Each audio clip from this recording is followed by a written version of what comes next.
퇴직 후의 삶은 누구에게나 예상보다 길고 낯섭니다. 처음에는 여유와 자유가 반가웠지만 어느 순간부터 몸이 달라지고 마음이 무너지는 걸 느끼게 됩니다. 출근하지 않아도 되는 아침은 달콤했지만 몸이 점점 굳고 기억력은 희미해지고 웃을 일은 줄어들었습니다. 나는 이제 나이 들었구나라는 현실을 마주할 때 대부분은 비타민이나 운동으로 해답을 찾습니다. 그러나 정작 중요한 건 그것이 아니었습니다. 어떤 사람은 똑같이 60대인데 얼굴빛이 10년은 젊어 보이고 목소리도 또렷합니다. 그 차이를 만드는 건 돈도 유전자도 아닌 하루의 사용법이었습니다. 서울 성북구에 사는 67세 김모 씨는 3년 전 은퇴했습니다. 공기업에서 35년간 근무했고 퇴직 후에는 그동안 미뤄둔 여행도 다녀오며 비교적 안정적인 노후를 시작했습니다. 그러나 1년이 지나면서 몸이 급격히 무거워졌습니다.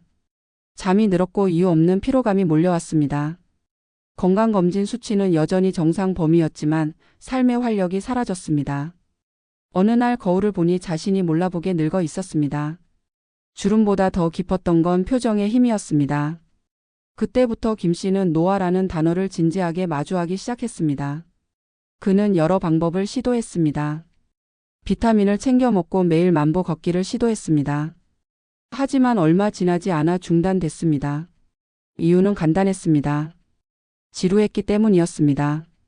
건강을 위한 행위가 아니라 의무감으로 한 행동은 오래가지 않았습니다. 그러던 중 어느 강연에서 노년 심리학자의 말을 들었습니다. 나이를 늙게 하는 건 세포가 아니라 생각의 정지입니다. 김 씨는 그날 이후 매일 새로운 것 하나를 배우기로 결심했습니다. 그게 그를 바꿔놓은 단 하나의 습관이었습니다. 그의 하루는 단순했습니다. 아침에 일어나 커피를 마시며 오늘은 어제보다 다른 하루를 만들어 보자고 다짐했습니다. 그리고 그날의 새로움을 찾아냈습니다. 그것은 거창한 것이 아니었습니다. 스마트폰으로 사진 보정 앱을 배우는 날도 있었고 동네 도서관에서 처음 보는 장르의 책을 고르는 날도 있었습니다. 가끔은 젊은 세대가 자주 쓰는 신조어를 메모하며 그 의미를 찾아봤습니다. 그렇게 하루 한 번의 새로움을 쌓기 시작하자 놀랍게도 그의 표정이 변했습니다. 뇌가 자극을 받으면서 활력이 돌아왔고 자신감이 생겼습니다. 3년이 지난 지금 김 씨의 생활은 또렷하게 달라졌습니다. 그는 동네 시니어 센터에서 스마트폰 강의 보조 강사로 활동하고 있습니다. 은퇴 후에도 배움이 늙지 않게 한다는 걸 몸으로 증명한 셈이죠. 그의 친구들은 여전히 노안, 무기력, 외로움을 이야기하지만 김 씨는 내가 지금 50대 때보다 더 생생하다고 말합니다. 뇌 과학자들의 연구에 따르면 뇌는 나이가 들어도 새로운 정보를 입력할 때마다 시냅스가 활성화되고 도파민이 분비됩니다. 즉 학습이 곧 젊음의 재료입니다. 그가 하나로 하나의 새로움은 단순한 취미가 아니라 신경을 재생시키는 훈련이었습니다. 비슷한 사례는 일본의 70대 여성 사토 마리코 씨에게서도 볼 수 있습니다. 그는 은퇴 후 그림을 배우기 시작했습니다. 처음엔 붓을 잡는 손이 떨렸지만 1년 후에는 개인 전시회를 열 정도로 몰입했습니다. 그녀의 말은 인상적입니다. 그림을 그리며 나이 드는 게 아니라 하루를 새롭게 채우며 젊어지는 기분이 든다. 실제로 그녀는 고혈압약을 끊었고 기억력 검사에서도 10년 전보다 개선된 결과가 나왔습니다. 노화는 단순히 세포가 늙는 것이 아니라 뇌가 멈추는 것에서 시작됩니다. 하루가 반복되고 자극이 줄어들면 몸은 필요 이상의 에너지를 쓰지 않으려 합니다. 그래서 퇴직 후 갑자기 늙어 보이는 이유는 몸이 아니라 생각의 운동이 멈췄기 때문입니다. 김 씨와 마리코 씨의 공통점은 단 하나, 매일 새로운 것을 시도했다는 것입니다. 그것이 언어든 기술이든 감정이든 상관없습니다. 그들은 매일 처음을 만들었고 그 처음이 뇌를 젊게 만들었습니다. 노화를 멈춘 사람들에게 공통적으로 나타나는 또 하나의 특징이 있습니다. 타인과의 연결을 통해 자신을 확장시킨다는 점입니다. 김 씨가 스마트폰 강의를 하며 젊은 세대와 대화하는 것도 마리코 씨가 전시회를 통해 새로운 사람을 만나는 것도 모두 같은 맥락입니다. 인간의 뇌는 혼자 있을 때보다 관계 속에서 더 많은 신경 전달 물질을 만들어냅니다. 그 물질들이 기분을 좋게 하고 면역력을 높이며 노화를 늦춥니다. 결국 새로운 시도와 사람과의 연결이 젊음의 두 축입니다. 한편 일부 사람들은 여전히 나는 이제 배워봤자 늦었다고 말합니다. 하지만 뇌는 결코 나이를 따지지 않습니다. 80대에도 새로운 기술을 익히면 시냅스가 만들어지고 기억력이 회복된다는 연구 결과는 이미 여러 번 입증되었습니다. 문제는 나이가 아니라 시작의 의지입니다. 퇴직 후 3년 김 씨가 얻은 가장 큰 깨달음은 몸이 아니라 마음이 먼저 늙는다는 사실이었습니다. 그리고 그 마음을 깨우는 가장 확실한 방법이 새로운 일에 손을 대는 것이었습니다. 이제 우리에게 필요한 것은 열심히 하는 법이 아니라 다르게 살아보는 법입니다. 매일 같은 시간에 일어나 같은 길을 걷고 같은 뉴스를 보는 삶은 뇌에게는 아무 자극이 되지 않습니다. 하루의 질을 바꾸고 싶다면 단 한 가지 습관을 만들어 보세요. 그것은 오늘 나는 어제와 다른 일을 하나 해보겠다는 다짐입니다. 그것이 독서든 새로운 요리든 낯선 사람과의 대화든 상관없습니다. 중요한 건 변화의 미세한 불편함을 두려워하지 않는 것입니다. 그 불편함이 바로 젊음의 온도입니다. 김 씨는 요즘도 아침마다 거울 앞에 서서 이렇게 말합니다. 오늘은 어제보다 조금 더 젊어지자. 그는 자신의 나이를 잊은 지 오래입니다. 그의 하루는 여전히 작지만 그 속에는 새로운 빛이 있습니다. 몸의 나이는 시간을 따라가지만 마음의 나이는 방향을 따라갑니다. 그리고 그 방향을 바꾸는 건 거창한 운동이나 비싼 영양제가 아니라 매일의 작은 새로움입니다.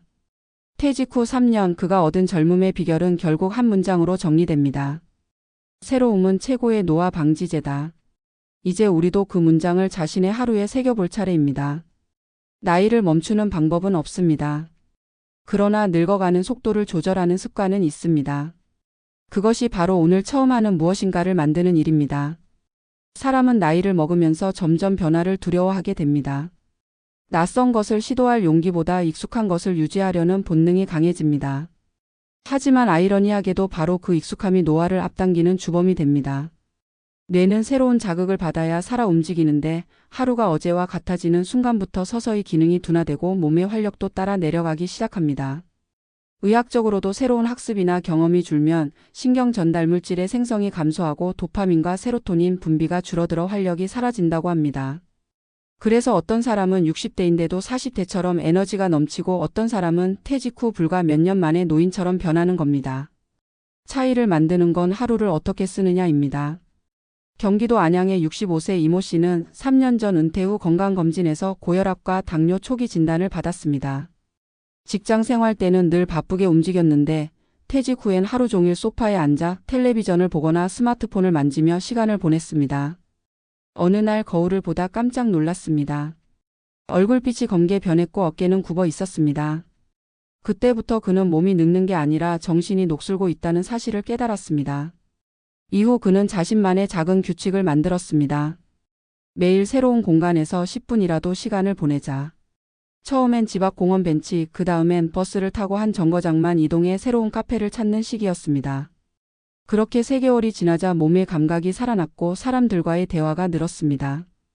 그는 이전에는 늘 내 세계가 작아지고 있다는 느낌이었는데 지금은 하루가 조금씩 확장되는 느낌이라고 말합니다. 사실 그의 변화는 단순해 보이지만 뇌 과학적으로는 엄청난 차이를 만듭니다. 새로운 장소에서의 경험은 뇌의 해마를 자극해 기억력을 회복시키고 감정의 다양성을 회복시킵니다. 실제로 이 씨는 3년이 지난 지금 혈당이 정상으로 돌아왔고 잠도 깊어졌다고 합니다. 미국의 한 연구에서는 새로운 경험 빈도와 생리적 나이의 상관관계를 분석했습니다. 같은 연령대라도 매주 새로운 활동을 시도하는 사람은 그렇지 않은 사람보다 생리적 나이가 평균 5세 젊게 나타났습니다. 새로움을 두려워하지 않는 태도가 세포 단위의 변화를 만든다는 뜻입니다. 결국 노화는 몸의 문제 이전의 마음의 태도에서 출발합니다. 퇴직 후 3년이 지난 지금 김 씨와 이 씨의 공통점은 하루를 습관적으로 살지 않는다는 점입니다. 그들은 계획보다 즉흥에 가깝게 목표보다 호기심에 가까운 삶을 선택했습니다. 그것이 뇌를 깨어있게 만들고 몸의 리듬을 젊게 유지시켰습니다. 반면 대부분의 은퇴자는 오늘도 어제처럼 일하는 생각 속에서 서서히 느려집니다. 같은 길을 걷고 같은 사람을 만나며 같은 대화를 반복하는 일상은 뇌를 무감각하게 만듭니다. 그것이 바로 조용한 노화입니다. 노화를 늦추는 습관은 거창하지 않습니다. 비타민을 더 먹거나 운동량을 늘리는 것이 아니라 생각의 틀을 바꾸는 것입니다. 오늘의 나에게 어제와 다른 자극을 주는 것, 그것이 젊음의 근원입니다. 단 5분이라도 새로운 문장을 읽거나 낯선 음악을 들어보거나 다른 방향으로 걷는 것만으로도 뇌는 새 신경망을 형성합니다. 하루에 단 한 번의 다름이 뇌를 젊게 유지시키는 열쇠입니다. 은퇴 이후의 삶은 본질적으로 고요와의 싸움입니다. 일의 소음이 사라진 자리에서 우리는 스스로를 잃기 쉽습니다. 그 공백을 새로운 경험으로 채워야 합니다. 사람을 만나고 배우고 도전하는 일은 단순한 취미가 아니라 생존의 기술입니다. 일본의 한 장수학자는 새로운 일에 호기심을 가지는 순간 몸의 시계가 잠시 멈춘다고 말했습니다. 그 말처럼 새로움은 젊음의 유일한 연료입니다. 노화는 결국 멈추는 데서 시작되고 젊음은 움직임 속에서 자랍니다. 나이가 든다는 건 시간이 흘러가는 게 아니라 하루의 패턴이 굳어지는 것입니다. 퇴직 후 매일 같은 시간에 일어나 같은 행동을 반복하는 삶은 안정을 주지만 동시에 생명력을 갉아먹습니다. 이제 필요한 것은 규칙이 아니라 변주입니다. 작은 변화가 뇌를 깨우고 뇌가 몸을 젊게 만듭니다. 김 씨는 여전히 매일 오늘의 새로움을 기록합니다. 손으로 적는 글씨가 삐뚤어져도 새로 배운 단어를 잊어버려도 그는 그것을 즐깁니다. 그 과정이 바로 젊음의 증거이기 때문입니다. 그는 말합니다. 나는 나이를 먹는 게 아니라 업데이트 중이다. 그 문장은 단순하지만 노년의 본질을 꿰뚫습니다. 나이가 든다는 건 퇴화가 아니라 진화의 다른 형태입니다. 단지 멈추지 않는다면 우리는 언제든 다시 젊어질 수 있습니다. 결국 퇴직 후의 진짜 성공은 자산이나 건강검진 결과가 아니라 오늘의 나를 얼마나 새롭게 만들었는가로 측정됩니다. 하루가 새로우면 인생이 새로워집니다. 작은 호기심이 인생을 젊게 하고 반복된 일상이 노화를 불러옵니다. 교훈은 명확합니다. 나이를 막을 수는 없지만 늙어가는 방식을 선택할 수는 있습니다. 익숙함을 벗어나 낯선 길을 걷는 용기, 어제와 다른 하루를 만드는 습관, 그것이 퇴직 후에도 젊음을 유지하는 가장 강력한 비결입니다. 결국 젊음은 나이가 아니라 방향의 문제이며 방향을 바꾸는 건 언제나 지금 이 순간부터 가능합니다.